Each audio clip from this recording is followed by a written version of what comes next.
Another day, another bike ride. Another day, for story. See, I rent an apartment at Castle Randolphstein, and included in my contract is this garage. However, what is not included in the contract is all my neighbors and my landlord's junk that's in it. I've lived here for about a year, and I've made quite a few attempts to peacefully mediate my wish of getting them to get their actual garbage out of the place I pay for. But my landlord and my neighbor, despite being nice people, are also hoarders and idiots and lazy. So it's been a year and the garbage and the junk is just still there. Well, some of it. See, there is a time for diplomacy, and there is a time to stand up and fight for your rights. But I would argue that there is a third time as well. A time in between those opposing mental stances, where you can just quietly and covertly throw out your neighbor's shit. And that's what I've been doing. Once or twice a week, I go into the garage, find some rusty thing like an old paint can, and I take it, get on my bike, call on Alfred, and we pedal our way to the dump to throw it out. And as my riveting story of how I slowly clear out space in my garage comes to an end, the story of how I got an Xbox One controller begins.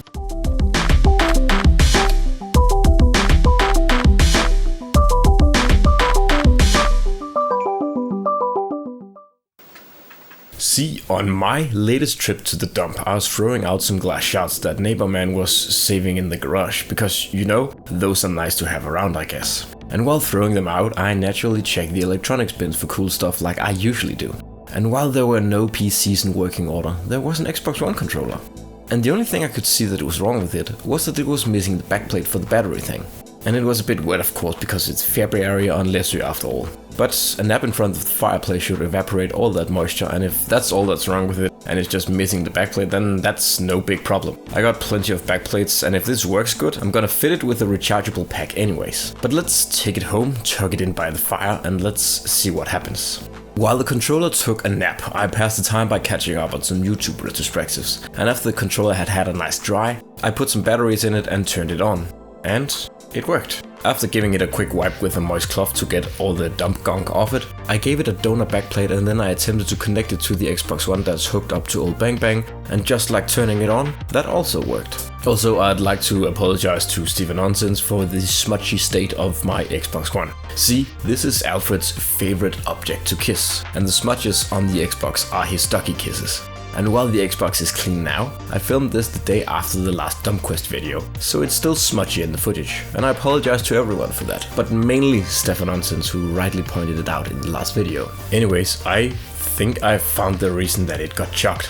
When pressing the D-pad, it double taps and moves 2 spaces, which it makes it harder to navigate menus, sure, but one of my controllers has the same problem with the down D-pad direction and it works fine in game and only gives me minor grief when Netflixing, and there I can just use the thumbsticks to navigate anyways. So while that was probably the reason it got chucked, I'm still gonna play a few games just to see if any more problems pop up. Like the connectors on the batteries being finicky and turning off the controller like I've noticed with old 360 controllers. And I'm glad that I decided to do that, because while playing a bit of New Vegas, I discovered another problem. The RB button is constantly pressed. And unlike my other controller that also does the D-pad thing, this controller is doing it because RB is pressed in, and that's why it's skipping so many spaces in menus. Something that I was confused that it wasn't doing in game for the first 10 minutes before I came across an enemy that I needed to take out in VATS, which uses the RB button on the 360 version. This of course won't do, because Fallout is no fun if you can't shoot someone's head off with minimal effort and skill, is it? Before I attempt any actual controller surgery, I'm gonna try a little quick trick, and that is to take a wine bottle opener and use the little knife thing to dislodge the RB button. And that worked. My fear was that the button was broken, and in that case I would need to 3D print another one to replace it with. And that's a lot. But as we can see, it doesn't look like I have to do that. Just to make sure that it stays unstuck, I'm gonna play some more New Vegas, because yeah, I need to check that the controller works. And for no other reason do I want to play New Vegas. After vatsing a dozen or so stupid looking idiots, I can conclude that the controller has been fixed.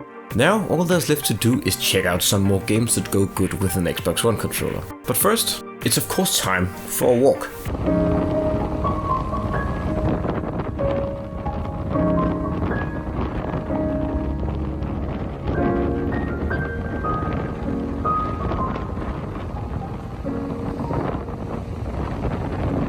And what a time for a walk it is. It's a sandflight day, an uncommon occurrence that's like experiencing the fabric of reality unloading the level geometry of the real world. While sunny days are nice, there's nothing quite like a sandflight day.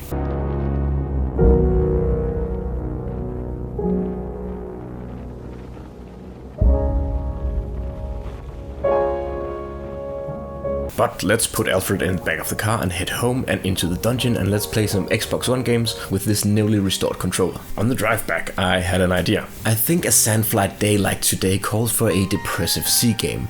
And what's more depressing than alcoholism, piracy, and a by the numbers Ubisoft open world? The answer to that is nothing, which is why we're playing Assassin's Creed Black Flag. I really like this one. The emphasis on sailing, the novelty of meeting real-life pirates, and the interesting upgrades hides a lot of the soulless collectathon mechanics that this series has become infamous for. And I don't think the sailing in this gets enough praise. It's so good. The water physics are fantastic. The AI shipmates are fun to look at, and the view. Oh man, the view is fantastic. But it's all a little too tropical for my current mood. Sure, when a storm is brewing and a typhoon is chasing the ship and Captain Kenway is engaged in mortal combat against the filthy Brits while the waves pound the ship and water splashes all over the deck, it invokes the same mood. But those moments are unfortunately to my taste today far and few in between. Which is a shame, because with this new Xbox One controller, the handling of the ship feels amazing. Next, I pitted my Xbox controller against Fallout 4. I mostly play these types of gaming with a mouse and keyboard because I play them on PC. But honestly, there isn't a whole lot lost in translation from something with 100 buttons to something with just 20. And the VATS targeting actually feels a lot better. Unfortunately, Fallout 4 is a shit game that's boring as crap and dark as poo-poo. So we're moving on to something better, Dead Space, that meanwhile also being dark as poo-poo is, despite its dark poo-poo-ness, a good game. And I've said this before, but the only proper way, in my opinion, to experience a horror game is during the evening with the lights off, sitting on the couch and sweatily clutching a game controller, and Dead Space delivers that.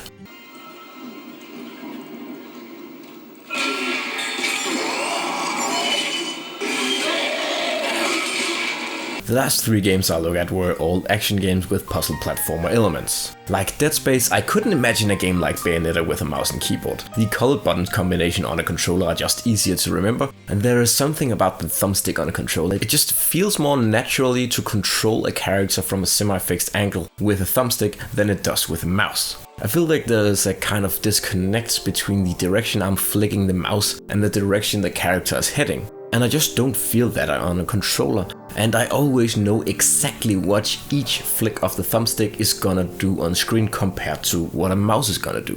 And while games like Darksiders don't require the same needle-pin precision, it benefits from being accessed through a controller by being the kind of game that you best enjoy when you're laying on the couch having a lazy day. And it's just easier to appreciate the action on screen when you're comfortably seated with your feet up. Like the visual imagery of a hunky man with iron fist squeezing Mark Hamill's stupid face until it explodes. Or the tits on a hot, angry angel babe who's so not into us. But the pièce de résistance, the ultimate game to play with my new baby Wheezy, is Too Human. Mainly because it's an Xbox 360 exclusive that's only available on modern system through backwards compatibility. But there is more to it than that. For one, the game opens with a 15-minute long cutscene, and that's just easier to enjoy if you're on the couch with one of your best furry mates and not hunched over a keyboard like some PC Master Race gamer. And then there's the combat system, a feature that reviewers at the time really didn't like, but I sure as hell like. See, despite being released in 2008, Too Human honestly plays more like an N64 game than a 360 game, and just feels very Japanese. And I'm not just talking about Japan's obsession with retelling Norse mythology. There is that, and it's great, and I love that Odin is an AI program that interacts with the player through 2 cybernetic robot birds, and I love that Balder gets reconstructed, and I love that Ragnarok happened, and I love that the Jotuns are evil robots, and I love Hel's boobies. I mean, I love the sexy dominatrix Hel has turned. I love Hel.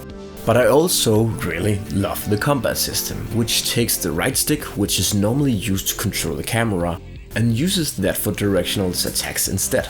And it's sort of like the Batman Arkham games, but a little more clunky and with its own twists. And of course with way more enemies on screen and Diablo-style looter mechanics. I mentioned before that the characters and the world they inhabit are cool, and the story that unfolds within this world is also really neat. There's a war between mankind and the robot Jotuns, but it was a Norse mythology techno war, and that's metal as fuck. The war came to a stalemate after a series of nuclear wars and antimatter wars. And it's not clear whether or not the Aesir was always part of this, or if they sort of came to be as a result of the war.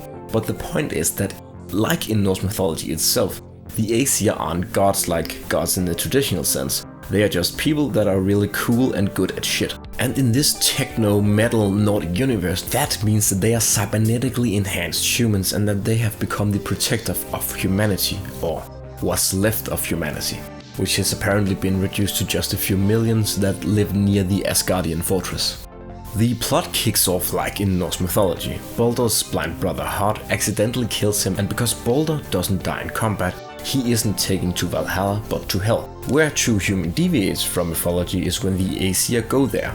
They don't go there and have a party and then go back. No, they break in Metal Gear Solid style and steal a cybernetically recreated but comatose Baldur, which makes Cyber Dominatrix Hell very angry, and she sends Grendel, a part robot, part human Frankenstein god that sucks blood like a vampire, to Asgard, where it stalks and terrorizes the human inhabitants. Baldur hunts this creature, and his hunt takes him and a military team of cool dude Nordic humans to some ancient ruins to find out why the fuck there is a robot Frankenstein vampire dog running around. And then the plot kicks off, and the game is fucking great.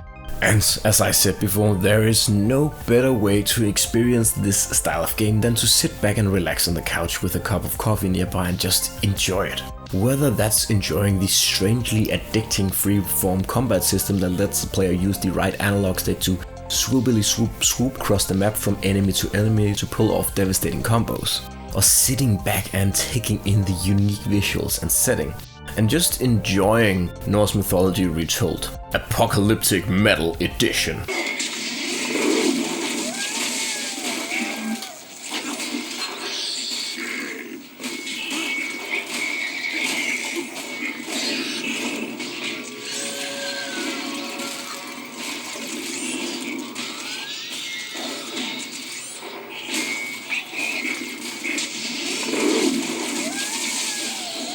As you can see, White Zombie is doing well, and he has become part of the family. I've been using him every day to play games or flip through Netflix when I'm in my bedroom. And I've come to like his white appearance. It's a nice alternative from all my other tech things, which are black, except for the pink PS2 of course. So try and fix your tech before you toss it. It might work, and go play 2 Human. It's free on the Xbox store, so you have no excuse. Until next time, bye bye.